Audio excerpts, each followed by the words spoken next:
स्वस्तये संजक्मानो दिवाकवे पवस्पस्प्रियो दृशोऽहम् स्वाहास्ते कवेः वाजिन्तरगास्त्रिक्षत अरवन्तो अनाश्रमस्य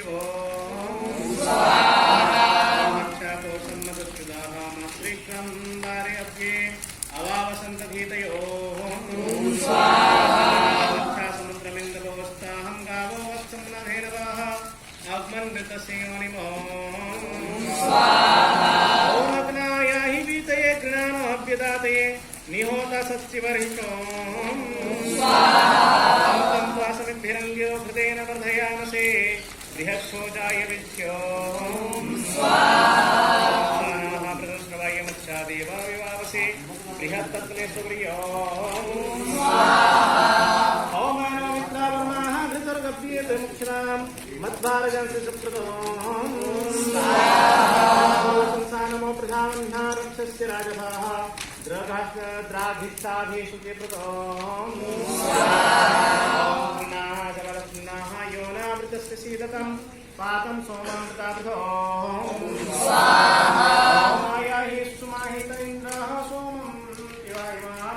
एदं बर्हिषदो मम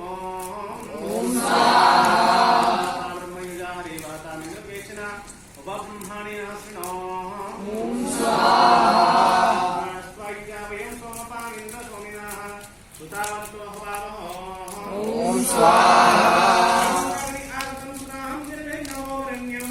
अस्य वायुपातं धीयतो रसिनो मत्स्वान इन्द्र गोमतः आकृणो बोधे सदा मदे वृदेस्माम् अवन्तु ते धियो ॐ भूयाम ते सुमतौ वाजिनो वयं मानस्तभिमातये अस्मां चित्राभिरवतादभिश्रिरानिरानन्देषु यामयो ॐ तिरस्मै सप्तधेनवो दुदुर्निरेशतयामशिरं परमेयो मणि चत्वार्यन्या भुवनानि निर्जे चारुणे चक्रे यद्रे जगवर्धको ॐ स्वभक्ष्यमाणो मृतस्य चारुण उभेज्यावा काव्येन विश्वसते तेजिष्ठा अपो महना परिव्यत यदि देवस्य श्रवसा सदो विदो नेयस्य सन्तु केतो मृत्यवोधाभ्यासो जनशे उभे अनो यो विर्निम्ना च देव्या च पुनात आर्ति राजानमजना अपरिगणो ॐ अभिवायुं वीक्ष्यानो विमित्ता वरुणा पूयमानः अभिनरं दिजवनं गतिष्ठामविन्द्रं वृषणं वज्रबाहो व्यवस्था सुमसान्याश्चाभिधेनो सुभुगा पूयमानः अभिचन्द्राभर्तवेनो हिरण्यवृष्टानरण्यो देवसोमो अभिनो अर्षदिव्या वसुन्यभिविष्टा पार्थिवा पूयमानः अभियेन दुर्णमश्वाभ्यमजयमनो स्वाहा पूर्वमगवन्मृतहत्याय तरपृथिवीमप्रदस्तहो दिवो तत्ते यज्ञो अजायत तदर्क अतमस्कृते तद्वेषं विभूरसे यज्ञातं यज्ञजन्तो आमासु कविमेन आसूर्यनो हैदिवे धर्मं न सामं तप्रकाशु वित्ते विरजुष्टं कर्मणसे बृहतो मत्स्यपायी ते महत्पात्रस्येव हरिवो वत्सरो मदः ऋषाते विष्ण इन्दुर्वाजे सहस्रसातो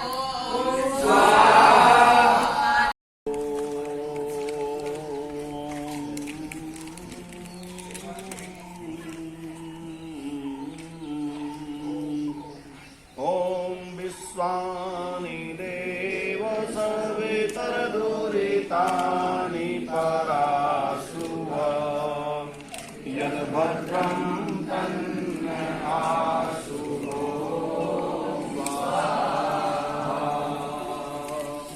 सभी स्वाहा बोले।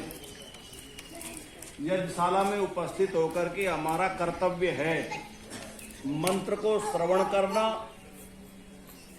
आहुति देना, वाणी से स्वाहाकार करना और दृष्टि को अग्नि की धाराओं पर जमाए रखना, ये हमारा कर्तव्य है। अन्यथा उतना लाभ नहीं मिलता, आधा अधूरा काम करने से आधा अधूरा ही लाभ मिलता है। तो इसीलिए कई सज्जन भाई बहन तो पहली बार आए होंगे, और ज्यादातर एक बात है, बुरा ना मानियो, जो बुलावे पावे ना वो बुलावे जैसे ही काम करे। बच्चा कहा था वहां आ गया, बस ठीक है, बात खत्म। लेकिन मैं ऐसी ऐसी बात कहूँ लोगों को, मेरे में खिलाफ हो जाओ, लेकिन बताना चाहिए, क्योंकि उन्हें पता नहीं, उन्हें तो यही पता है। देखो, विवाह में, शादी में, जन्म में, मरण में लोग आते जाते हैं, वो अलग चीज है। लेकिन जिस व्यक्ति ने आपको संसार के पवित्र काम में सम्मिलित कर दिया ना, उसका बड़ा एहसान है, कभी नहीं उतार सकते। इतना बड़ा काम है ये, क्योंकि आपको सीधे सीधे परमात्मा से जोड़ दिया। बस अंतर ये है कि हम समझ नहीं रहे। जब हम समझते नहीं तो उसके प्रति हमारी आस्था उत्पन्न नहीं होती, और जब हम किसी विषय को समझना प्रारंभ कर देते हैं तो लगता है कि हाँ, यथार्थ है। हम कई गलती करते थे, दूसरे को बेवकूफ समझते कि बोले गलती ये इसकी गलती है, लेकिन अब हम जब चिंतन करते हैं, बैठ करके चिंतन करना चाहिए, तो ये लगे कि हाँ यार, वो आदमी ठीक था, तेरी कहीं गलती थी। ऐसी बहुत चीजें हैं, ऐसी बहुत समय, बहुत अवसर ऐसे आते हैं जो हमको लगता है कि कभी कभी हम अड़ जाते हैं चीजों पर, बिंदुओं पर, और हम खुद गलत होते हैं। लेकिन समय के साथ जब चिंतन करते हैं, आयु बढ़ती है, तो उस दिन ये पता लगता है कि नहीं यार, मैं गलत था, वो व्यक्ति ठीक था। यदि ये चिंतन करने का तरीका भी हमें आ जाए ना, तो जीवन जीने का तरीका आ जाए। कई लोग तो बुढ़ापे तक 80 साल 90 की उम्र हो जा, 10 से मस होने का नाम नहीं लेता, 10 से मस नहीं होता, चाहे कुछ ही हो जाए, रावण की तरह मैं हूं। तो मेरा कहने का अभिप्राय सामवेद से विनम्रता सिखाता है। तो धन्यवाद है आदरणीय रविंद्र जी का, और रविंद्र जी से ज्यादा भी भाई जो कारण है रचना का। रचना तो सारी प्रकृति है भगवान की, ये सारी प्रकृति किसकी रचना है? भगवान की रचना है। तो इन्होंने संकल्प बनाया, और कारण कुछ भी बने, यदि कारण कुछ भी बनने के बाद भी आपके हाथ से शुभ कार्य हो जाए तो वो भी धन्यवाद ही है। अन्यथा व्यक्ति कहाँ करता है? करता ही नहीं, आगे बढ़ते चले जाते हैं। जी रथ है ये। जब ये आचार्य लोग यहां से कहेंगे स्वाहा, तो आपका चित्र अग्नि की धाराओं पर विद्यमान होकर के द्युलोक को चला जाएगा, और जिसका पवित्रीकरण और जिसका समर्पण और भी अधिक होगा, उसका द्युलोक से भी आगे चला जाएगा। वह जैसे 1500 किलोमीटर की मिसाइल 2000 की बोले तो 5 की बना ली, क्यों जी राठी जी? तो ठीक इसी प्रकार से यज्ञ की अग्नि कितनी है, यज्ञ का साकल्य कितना है, और यज्ञ में समर्पण कितना है, उसी प्रकार का परमाणु जन्म लेता है। और वो इस भूलोक से, इसकी कौन सी अग्नि है भूलोक की? एक है भूलोक की अग्नि, आपको जातवेद की अग्नि से मिलाती है। जातवेद से, जातवेद से पढ़ते हो ना रविंद्र जी? ओम अयंत आत्मा जातवेद से, नहीं जात माने उत्पन्न होना, जहां उत्पत्ति नहीं वहां तो नरक है। वहां जगह बन जाती है, सीधी बात है आत्मा की। जैसे मुसलमानों का कब्रिस्तान होता है ना, ऐसी आत्मा जो है 2 लोगों पर स्थापित हो जाएगी, स्थान रिजर्व हो जा, चित चला गया वहां पर, चित फिक्स हो गया, कभी न कभी जन्म में लेके जाएगा आपको। तो ये भौतिक अग्नि जो है आपको जातवेद नाम की अग्नि से मिला देती है। भूलोक, अंतरिक्ष लोक और आदित्य लोक, द्युलोक जिसे कहते हैं, और उससे आगे भी मरीचिका मंडल, हमारे जो पूर्वज है, क्योंकि हम किसकी संतान हैं? हम ऋषियों की संतान हैं। ये 2-3 पीढ़ी कई भूल जाते हैं हम, बाबा याद रह जाता है। क्यों जी? आपको भी नहीं पता होगा आपके बाबा के पिताजी का क्या नाम था? बाबा तक तो है, और बाबा के बाबा का तो पूछते तो थोपड़ा साहब है, पता ही नहीं होगा किसी को। बुल्लड़ एक तो एक व्यक्ति मिले, इसका मतलब अभी 20 जीवित है। अच्छी बात। आपके बाबा जी के बाबा का नाम बुल्लन, पड़ बाबा का। ठीक है, ठीक है। हाँ, तो ये जो हमारी वंशावली है, और बुल्लन से आगे इनके उनके पिता रहे होंगे, तो हम आदि में जो थे, हम ऋषियों की संतान है। मनुष्य किसकी संतान है? ऋषियों की। तो हमारा कर्तव्य है अपने पूर्वजों के मार्ग पर चलना, क्योंकि जो हमारे बड़े होते हैं कभी भी हमको गलत मार्ग नहीं देते। और महर्षि पतंजलि भी योग दर्शन में कहते हैं, स पूर्वी सामपि गुरु काले नान अवच्छेदात। वह गुरुओं का गुरु और पूर्वजों का पूर्वज यदि हमारा कोई था तो वो परमपिता परमात्मा है। और उससे उत्पन्न होने वाले ऋषि मंडल, जिसने वेदों का, क्योंकि ऋषियों का वो ज्ञान किसको दिया? ऋषियों को। अब यहाँ कितने लोग बैठे हैं, कई लोग समझ लेंगे, कई लोग नहीं समझेंगे। तो भगवान के ज्ञान को जिन्होंने समझा और पवित्रता से समझा, जिसमें मिलावट करने का बिल्कुल भी विचार कह लो या तरीका नहीं था, या वो उनकी भगवान के प्रति बिल्कुल इतना समर्पण था कि वो भगवान की गोद से ही निकल के आए थे। वो भगवान नहीं थे, भगवान जैसे थे, जैसे लोहे को अग्नि में दे दे तो 10-5 मिनट के लिए तो गर्म ही हो जाएगा, तब तक तो हाथ लगाओगे तो जलेगा।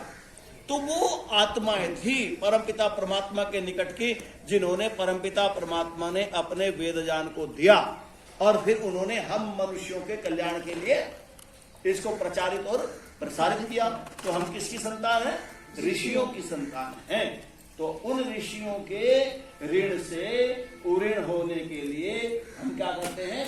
देव यज्ञ करते। जो ऋषियों ने हमें मार्ग दिखाया है उस पर चलना, उसका अनुकरण करना और अपने जीवन में उतारना, तो हम ऋषि के ऋण से उऋण हो जाएंगे। ये ऋषि के ऋण से उऋण होना है। तो मेरा कहने का अभिप्राय है, मंत्र रह रहे 5-7 मंत्र के अंत में आदरणीय जीएम साहब कह रहे थे ना अभी, अब अपना तत्काल में करा लो, क्यों जी? जब जिसे टिकट नहीं मिलता वो तत्काल में भागे तो डॉक्टर साहब।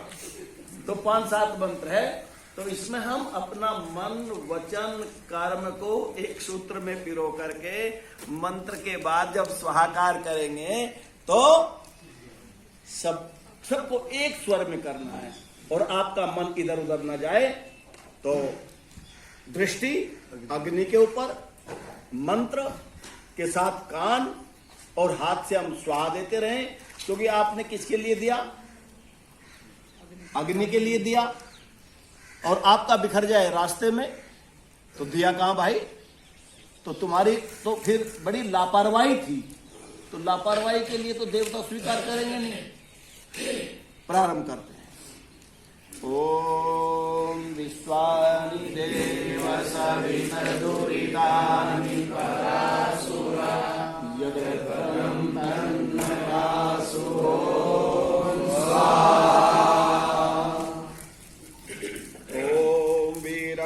वीमृधो जहि विवृत्रस्य हनूरुजाः वीमन्युमिन्द्र वृत्रिहनमित्रस्याभिदाशतो इन्द्रवृधो जहि नीचायच्च प्रतन्यताः यो अस्मामविदाः सत्ययधर्म गमयातमो ॐ इन्द्रस्य बाहुस्थवीरौ युवाराधृष्यौ सुप्रतीकावसय्यौ तौ युञ्जीथ प्रथमौ योग आगते याभ्यां जितमसुराणाम् ॐ इन्द्रस्य बाहुस्तवीरौ युवारावराधृष्यौ सुप्रतीकावसय्यौ तौ युञ्जीथ प्रथमो योग आगते याभ्यां जितमसुराणां सहोमहो ॐ परमाणि ते वर्मणा चच्छादयामि सोमस्त्वा राजाभितेनानुवर्स्ताम्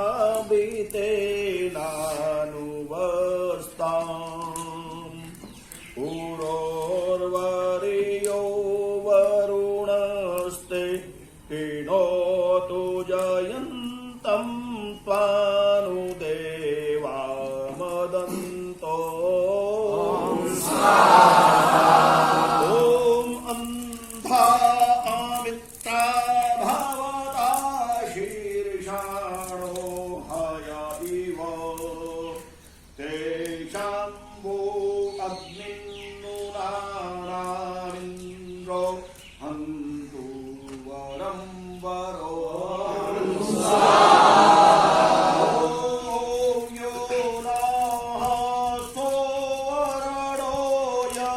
निष्ठयो जिघांसति देवास्तं सर्वे धूर्वन्तु ब्रह्मवर्म ममान्तरं सर्ववर्म ममान्तरो ॐ मृगो नभीवाकुचरो गिरिष्ठाः परावत आजगन्था परस्याः स्थिकं शंशाय पविमिन्द्रातिगमं वि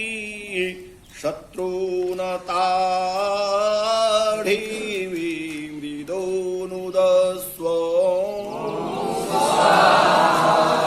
ॐ भद्रं कर्णेभिः शृणुयाम देवा भद्रं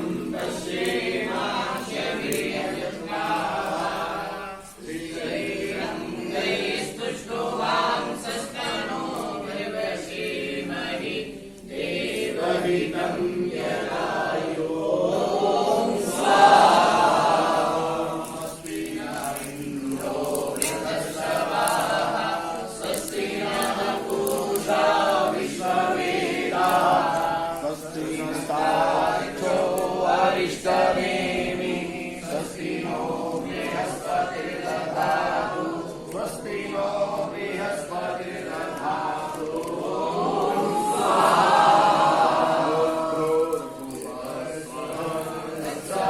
सवितुर्वरेण्यं भर्गो देवस्य धीमहि धियो यो